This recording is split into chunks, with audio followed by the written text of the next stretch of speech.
Ha! I totally got this. Are you sure about what you're writing? What? Who are you? Well, I'm Teacher Kit, and you seem to need help with that essay. I think I'm doing all right. Thank you, though. Really? Well, for starters, your essay seems to have no direction at all. Do you have a topic sentence for your paragraph? What's a topic sentence? I knew it. Don't worry though. Keep watching and I'll show you how to write an effective classification and exemplification essay.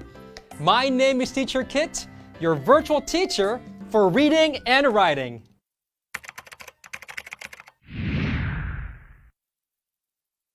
First of all, what is the purpose of a classification and exemplification essay? The words classification and exemplification are pretty big words that may seem difficult. However, they're actually quite simpler than you think. One way to make a seemingly difficult word easier to grasp is to break it down into its roots. Classification comes from the root word class, which means categories. On the other hand, exemplification is from the word example, meaning representative or instance in a category. Classification is used to classify or categorize a subject into classes or groups based on their common or shared characteristics. Exemplification comes right after you classify a subject. To exemplify is, well, to provide instances or examples to explain or elaborate on a class. Classification and exemplification work together to effectively explain a subject or prove a point. Oh, so does this mean I need to pick a subject to classify, then provide examples for each class? That's right. You catch on quickly. This brings us to our very first step. Step 1. Choose a subject. Choosing a good subject to write about is probably the most important step in starting an essay. In a classification and exemplification essay, a good subject is current, useful, and most importantly, can be classified into classes or groups. Current means that the subject is relevant to present issues and trends. A good subject is also useful, meaning that your analysis of this subject would provide new insight or additional knowledge to people concerned about the issue.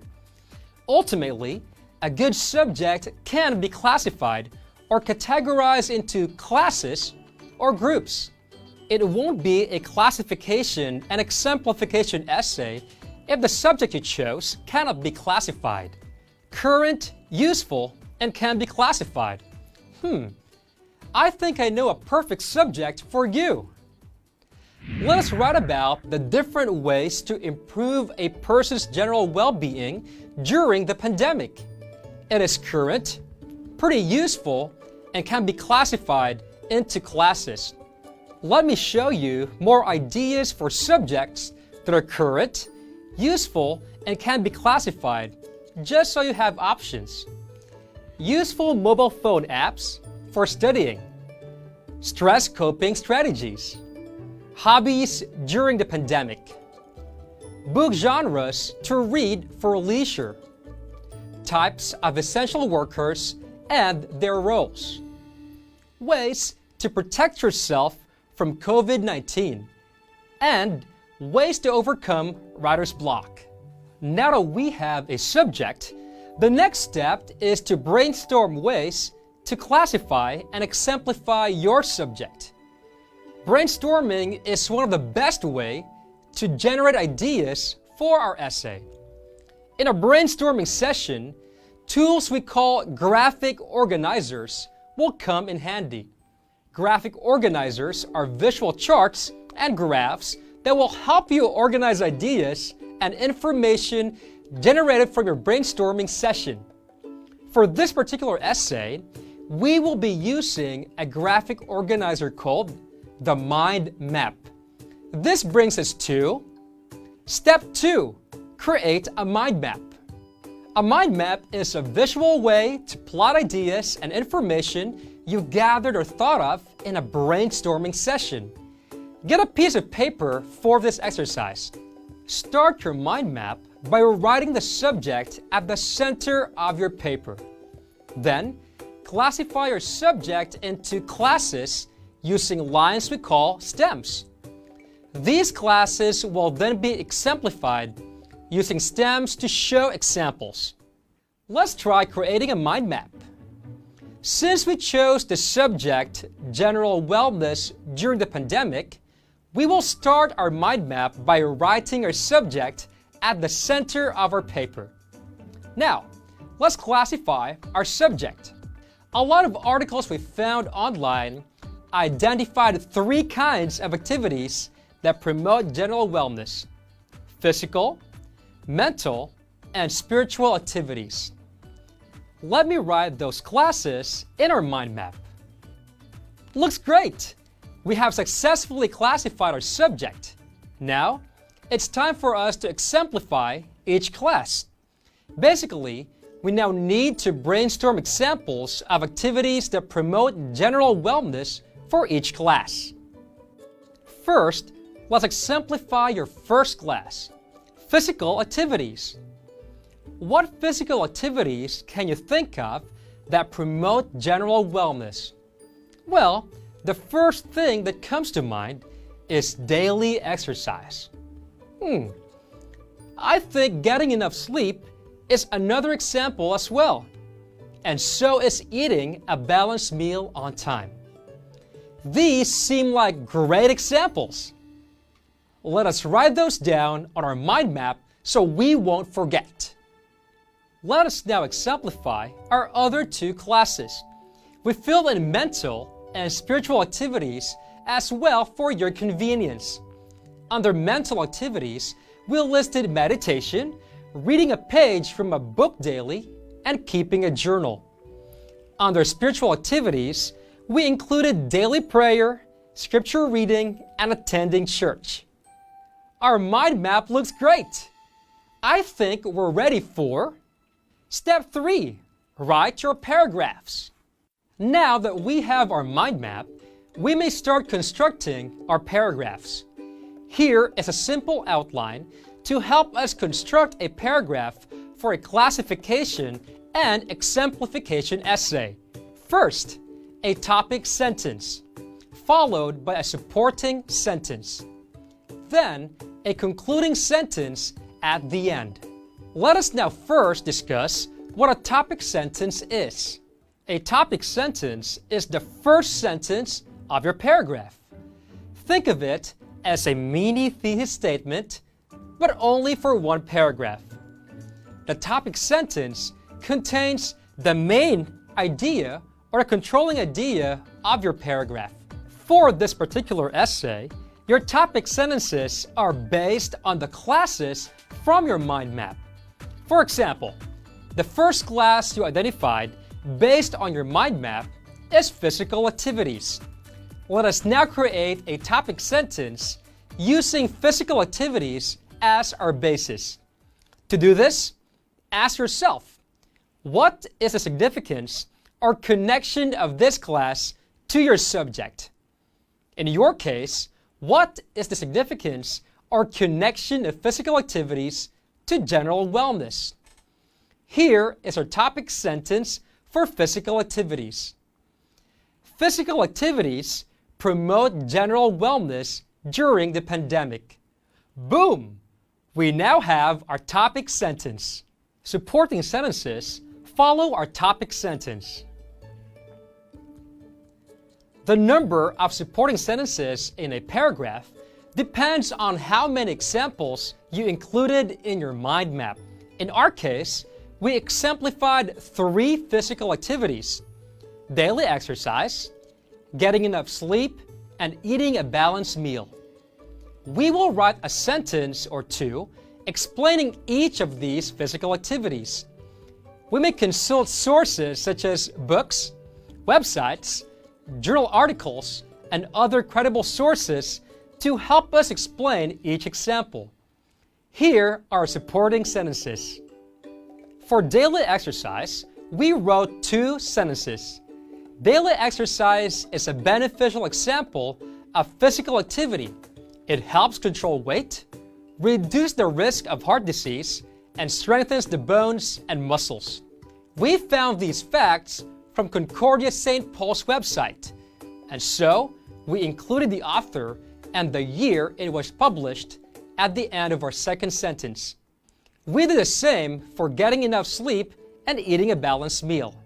This is our paragraph so far. This is our topic sentence. And here are our supporting sentences. This is our supporting sentence for daily exercise. This is our supporting sentence for getting enough sleep. And our supporting sentence for eating a balanced meal. To complete our paragraph, it's now time to write our concluding sentence. A concluding sentence is located at the conclusion or at the end of your paragraph. Its purpose is to summarize the ideas you discussed in your paragraph in one sentence. My suggestion is to mention the examples we discussed and their connection to our topic sentence. For example, since we discussed daily exercise, getting enough sleep, and eating a balanced meal in our examples, our concluding sentence will look something like this. Daily exercise, enough sleep, and a balanced diet are beneficial physical activities that promote general wellness during the pandemic. Let's add this to our existing paragraph. Now, we have our topic sentence, followed by our supporting sentences. And finally, our concluding sentence. Boom! We are done with our paragraph. Make sure to do the same thing with the last 2 classes. I got it. Thank you so much for your help. I will do the same for mental and spiritual activities. Hey, Kim, Yes, Dad. can you go buy some rice at the grocery later? Sure, Dad. But I still have one more essay to finish. Essay about what? The comparison and contrast essay. Good luck, son. And don't forget to wear your face mask and face shield. Gotcha, Dad. Why the face? It's just that I hate wearing masks and face shield for so long, especially during this hot weather. It could be uncomfortable, but hey, it will keep you safe. I know. I just miss the day when we didn't have to wear masks, or be scared because of the pandemic, or have a normal class in a classroom. I know. A lot has changed since the pandemic started. Hey, remember your next essay about comparison and contrast?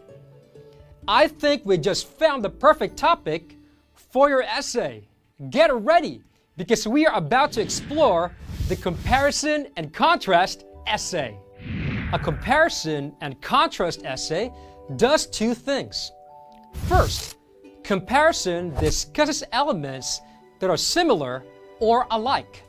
Second, contrast discusses elements or ideas that are different or contradictory. The very first step in writing a good comparison and contrast essay is to choose a subject. Choose 2 subjects that connect in a meaningful and relevant way. Just like how we choose subjects in our previous essays, choose subjects that are current, useful, and relevant. This would make sure that your essay would be interesting to you and to your readers. Since we are talking about the pandemic, the 2 subjects I would like us to compare and contrast are life before the pandemic and life during the pandemic. Both subjects are current, useful, and relevant. It's perfect. Here are more subject ideas for a comparison and contrast essay. Humanities strand versus the STEM strand. Traditional versus online learning. Senior high school versus junior high school. Books versus movie adaptations. Cloth masks versus surgical masks. These are great subjects to explore in a comparison and contrast essay. If you have other ideas, you may use them accordingly. We are now ready for Step 2. Create a Venn diagram. Now that we have chosen 2 relevant subjects, the next step is to brainstorm using a Venn diagram. A Venn diagram is a useful graphic organizer that visually shows the similarities and differences of 2 subjects by using 2 overlapping circles. Each circle represents a subject. Similarities between the 2 subjects will be written on the center space where the 2 circles overlap. Differences will be written on these remaining spaces. Go ahead and try it. Brainstorm using information you already know, like observations and personal experiences. We may also look for more examples from printed and online sources. Let us now try creating a Venn diagram. I'll label the first circle Life Before the Pandemic.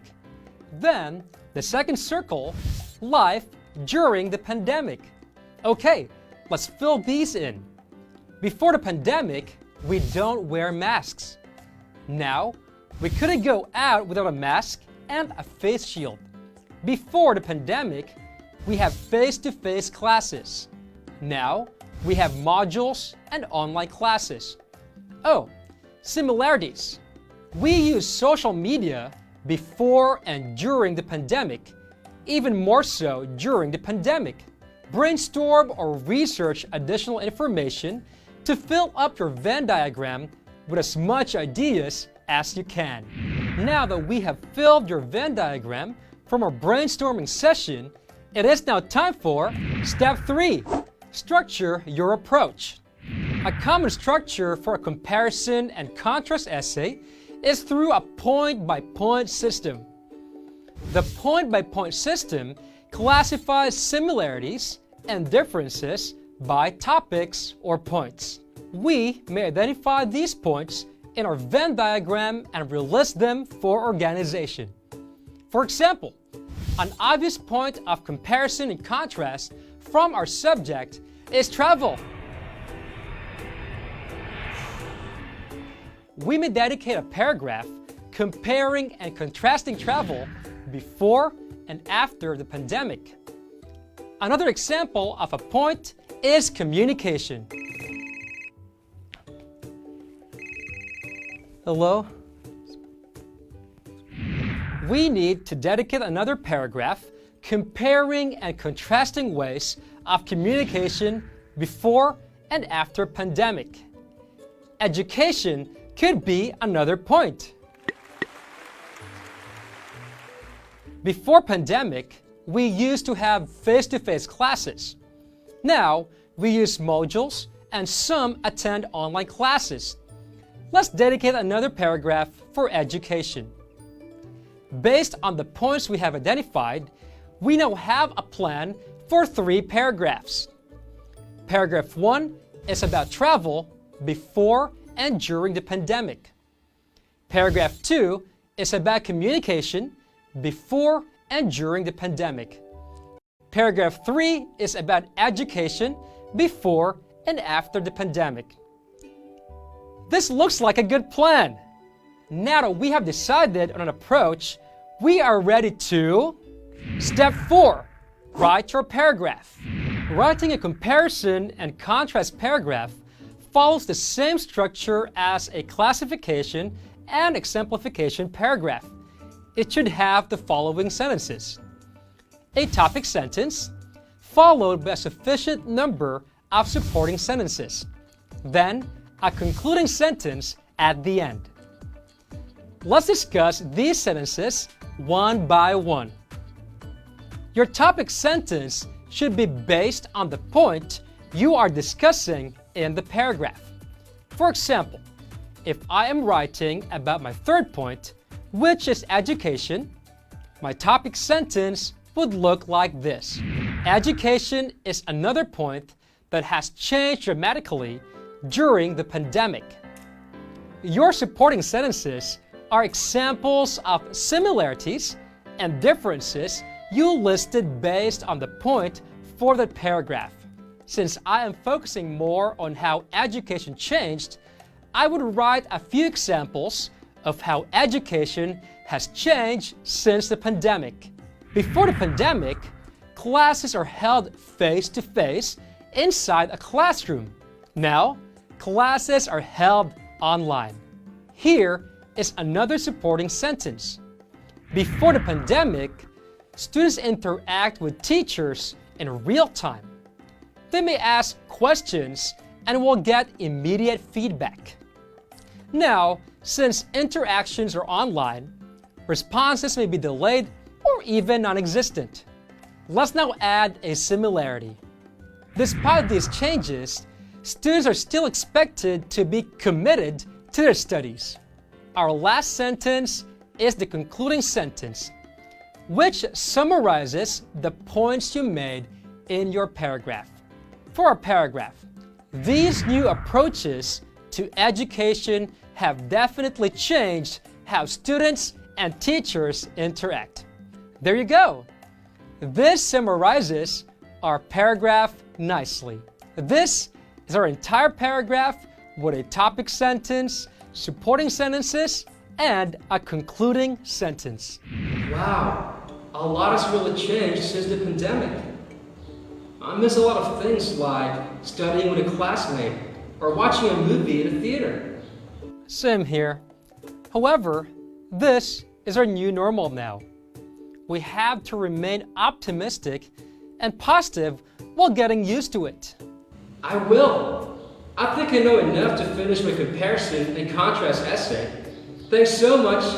Anytime, Kim. I'm happy to help. Just remember, keep reading because a reader is a leader. Keep writing and you can change the world. Keep being awesome. I'll see you next time in reading and writing skills. Bye.